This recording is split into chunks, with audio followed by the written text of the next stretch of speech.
Burt, who had been head of special forces and Army intelligence, he intercepted me after we had this major contact event out in Florida and near Pensacola.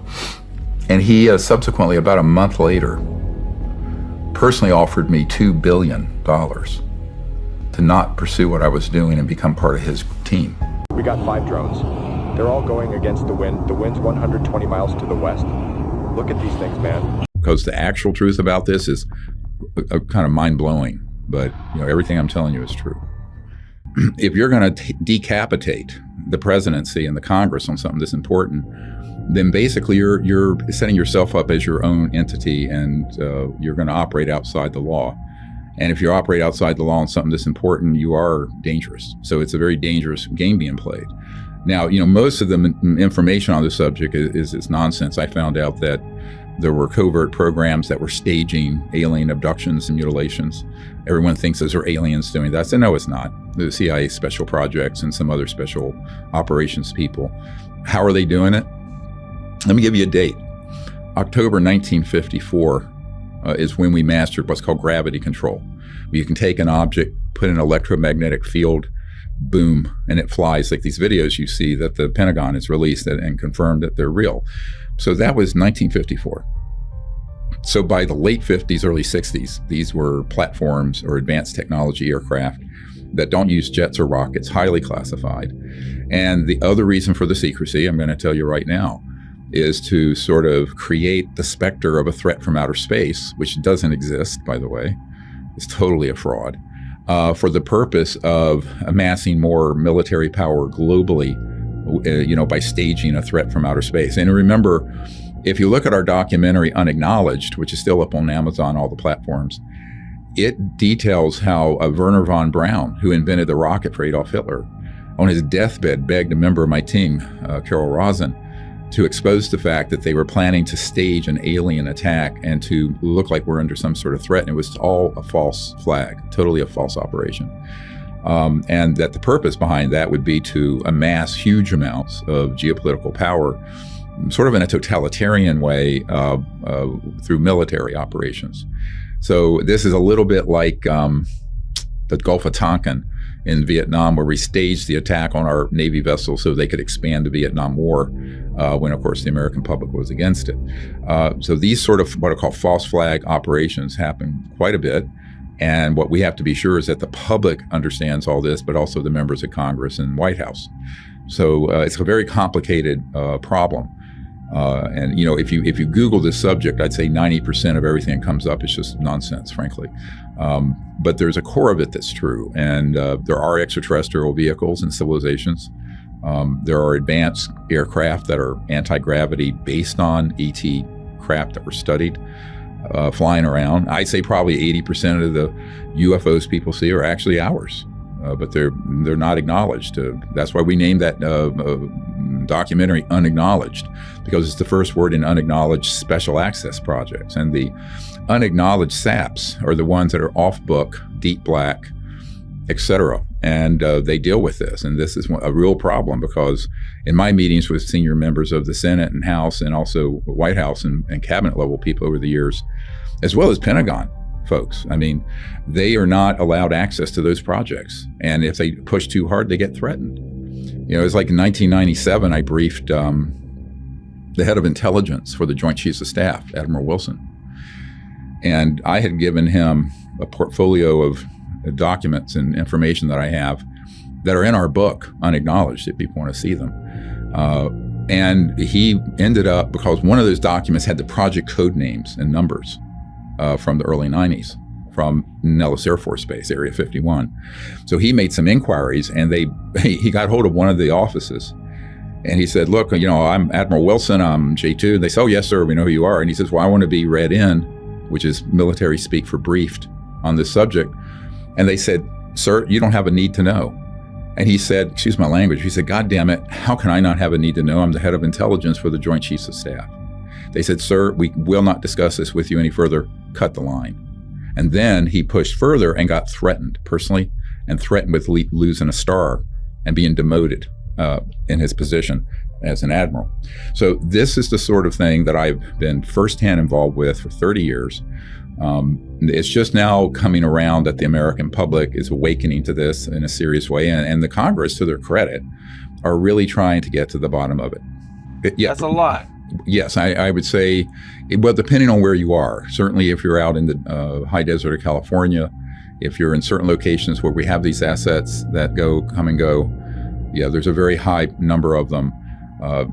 Perhaps in other parts of the world it'd be lower than the 80, but we do know that these advanced technologies, or some people call them ARVs, alien reproduction vehicles, because they're man-made devices based on studying in part the extraterrestrial devices, spacecraft, are more common, and they're actually, over the last 60 years, have become more and more refined to where the average person would be completely deceived about whether it was an extraterrestrial or alien craft versus a man-made one, which is in and of itself very dangerous, because, if you look at those pilots who were, before the hearing last month, I spoke to David Fravor, who was one of those two pilots. And, as jet pilots, they were not read in on the fact that Lockheed Skunk Works or Raytheon, other corporations, had these devices that could move that way. And so, their assumption that all of those had to be alien, but they're not. So, it's a very complicated picture, only because your people are forgetting that we now have in our archive 122 cases where we have shot down using electromagnetic weapons these ET craft, and I'm sure that number is much, much higher. Well, what does that mean? If you retrieve that kind of technology, and you've got virtually unlimited funds, and some of the brightest scientists in the world working on the problem, you're going to have huge breakthroughs from the 40s, 50s, 60s, all the way to now. And then those get turned into devices that could absolutely deceive the public about something happening that looks like an alien attack on a village in Brazil, right? You heard this whistleblower, Mr. Grush, say that whole operation was a covert human operation, staged to make it look like it's alien. So, one of the things in 1991, I had a guy deep in the intelligence community came to me and he said, Dr. Greer, if you tell the truth about this, it's less believable than the fiction we're selling. And, that really is true, because the actual truth about this is a kind of mind-blowing. But, everything I'm telling you is true. It's not that many. I mean, it's not like every single day, in any given geographical area, there's swarms of these moving around. But I'm just saying that a lot of the ones that have been seen and thought to be of extraterrestrial origin are not. And then there are ones that actually are. And you have to know enough. And they're very rather distinctive. Now, the more advanced the man-made ones get, the easier it is to confuse them with an extraterrestrial one.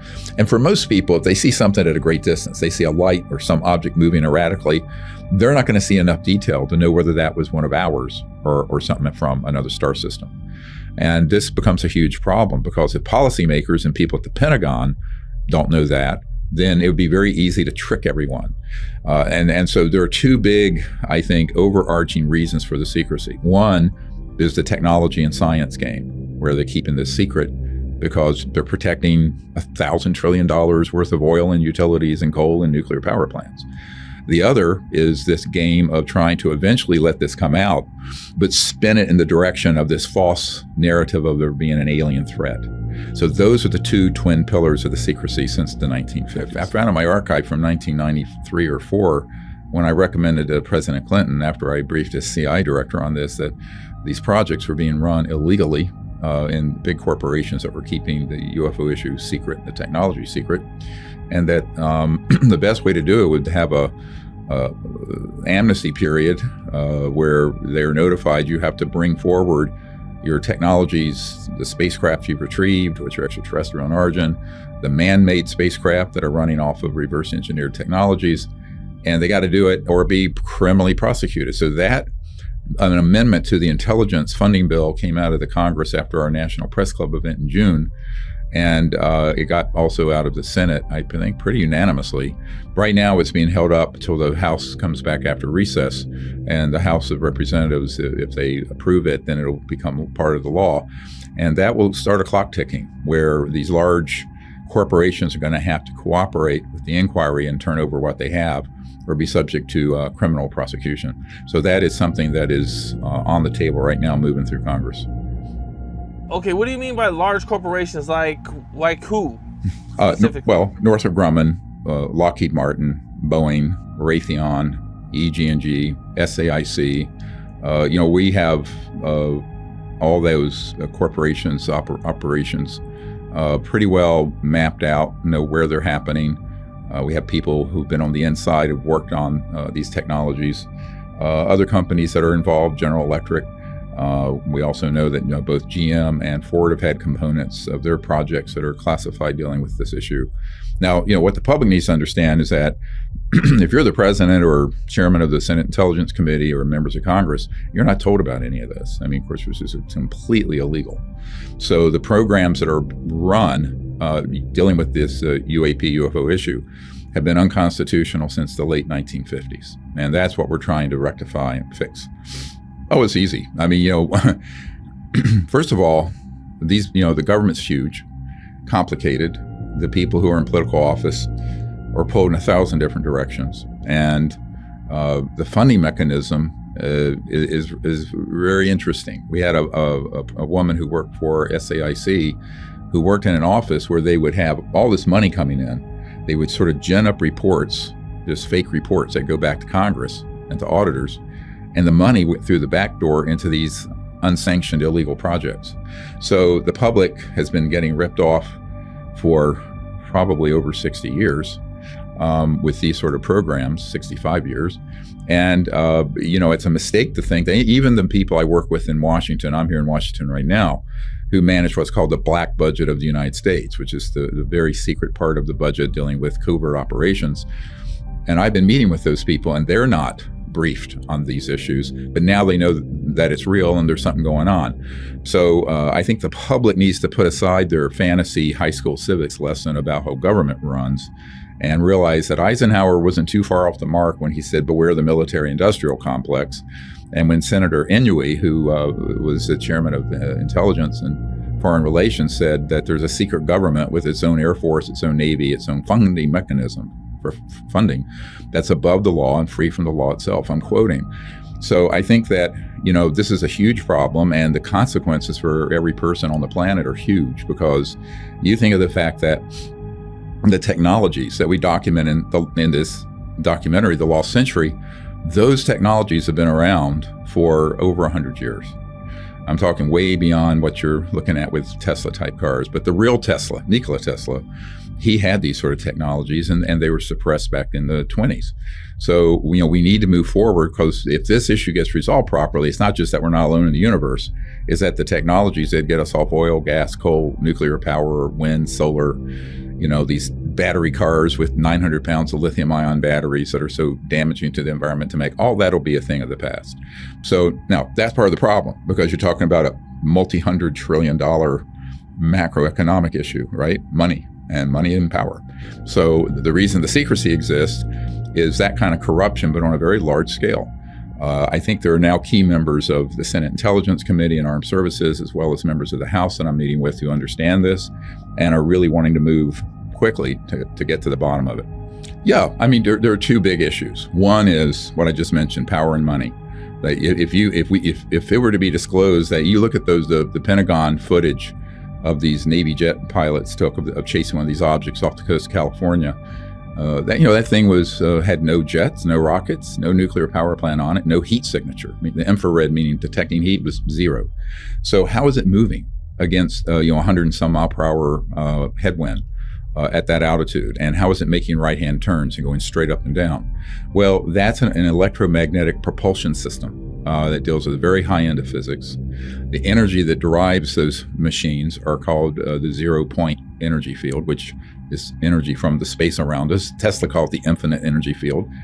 So the question really becomes, how long are you going to let these sort of people keep these technologies away from the public when the pollution and the biosphere is being degraded and half the population of the Earth is in poverty? And the disclosure of these technologies and this information would completely change that. But imagine you're a multi-trillion-dollar oil company, or have interest in the petrodollar system, et cetera, and so on. Or you're running a public utility.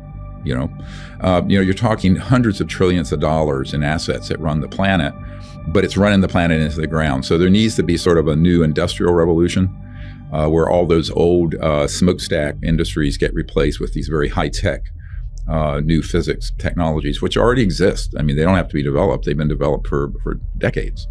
So when the public learns what's behind the secrecy, that's when they're really going to push to get this disclosed properly and get to the bottom of it. The organization that keeps this secret is global, and they have operations in countries all over the world. It doesn't really respect international boundaries. The very first thing I said to the main investigator for the Senate Intelligence Committee here was, look at the map on the conference room here that we're in, take all the lines off of it that are between countries or states. This organization moves with alacrity across any national boundary. And they have assets all over the place, but they don't respond to democratically elected offices here, UK, Australia, all over. And anyone anywhere in the world that were to independently develop one of these technologies, those will be confiscated. And if you look at this documentary we just released, The Lost Century, and how to reclaim it, you'll see documented where there are a number of people who have been killed because they had a technology that would be, quote, free energy. It'd be something to sit on the table here, and it would run your house with no electric bill and no pollution. And the energy is coming from the fabric of space around us. It's called the zero-point energy field, which, by the way, was first postulated in 1930s and proven in early 50s. So, this is in the main physics journals, by the way. The so-called levitation anti-gravity technologies began to be experimented with by T. Townsend Brown in the 1920s. And we have the physics journal reports of him creating lift or levitation using very high voltage systems. So once those technologies began to be combined with our studying of extraterrestrial vehicles that we had shot down, then it really took off in the 40s, 50s, and 60s. So when I say that we're literally 100 years behind where we should be technologically and socially, it's really true.